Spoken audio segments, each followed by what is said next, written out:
Assalamu alaikum, brothers and sisters. This is year 7 of the 17 Verses podcast. I'm your host, Maher Haq. In this podcast, we take a small selection from the Quran every day and recite it to you in plain English, so you can get a small slice of God's word while you go about your day. By averaging 17 verses per day, we're able to break the Quran down into manageable pieces and finish it in 1 year. If you enjoyed the podcast, please help spread the word. Tell your friends and family, subscribe in Apple Podcasts or Stitcher or wherever you get your podcasts, and write us a review.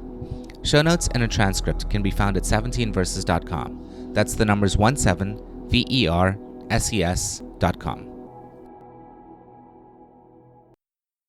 Today's selection is from Surah 18, Al-Kahf, or the Cave, verses 18 through 31. These verses continue the story of the Companions of the Cave, a group of men who took refuge in a cave to escape persecution for their beliefs.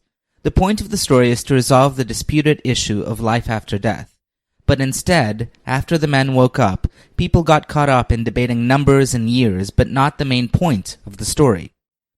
The next section talks about how no one is authorized to change the word of God, and how the Quran invites us to make a very simple choice: believe or disbelief. Bismillah ar-Rahman ar-Rahim. In the name of Allah, most gracious, most merciful. If you could see the companions of the cave, you might have thought them awake, though they were asleep. We turned them about to their right and left sides, while their dog lay stretched out with his forepaws at the entrance. Had you looked at them, you would have certainly turned away from them and fled in terror. In the same miraculous way, we woke them up from their sleep, so that they could question one another. One of them asked, "How long have you been here?" The others answered, "Maybe we have been here for a day or part of the day." Finally they concluded, "Our Lord knows best how long we have stayed here.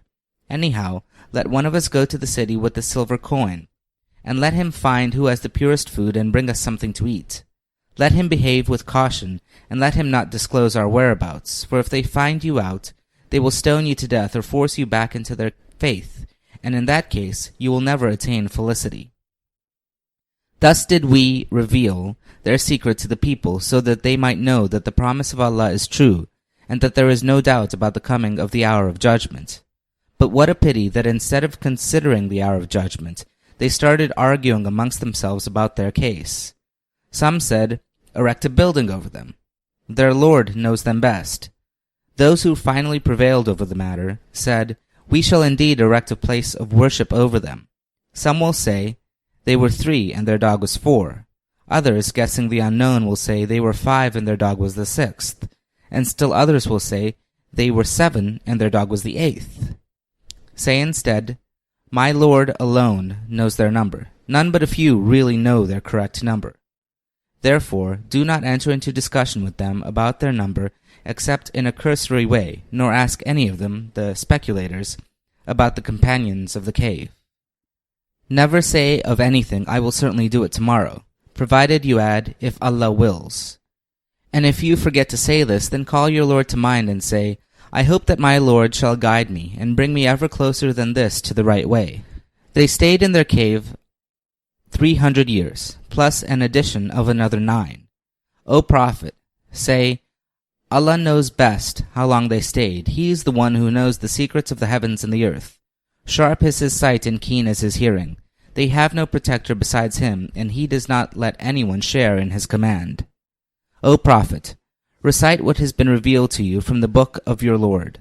No one is authorized to change his words, and if you dare, you will find no refuge to protect you from him. Keep yourself content with those who call on their Lord morning and evening, seeking his good pleasure. And let not your eyes turn away from them, desiring the attraction of worldly life, nor obey the one whose heart we have permitted to neglect our remembrance, who follows his own desires, and whose deeds were all in vain. O Prophet, peace be upon him, proclaim, 'This is the truth from your Lord.' Now let him who will believe in it, and him who will deny it. As for those who reject it, for such wrongdoers we have prepared a fire, whose flames like walls will hem them from all sides. When they cry for help, they will be showered with hot water like boiling oil, which will scald their faces. What a dreadful drink and what a horrible residence! As for those who believe and do good deeds, Rest assured that we do not waste the reward of him who does good work. They are the ones for whom there will be gardens of eternity, beneath which rivers flow.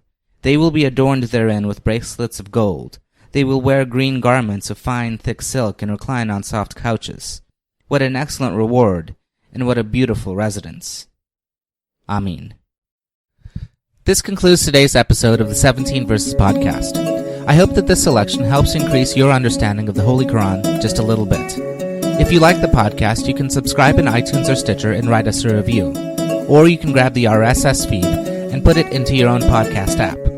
The show notes, including a text version of this episode, can be found by going to 17verses.com. That's the numbers 17, VERSES.com. Thank you, and be well.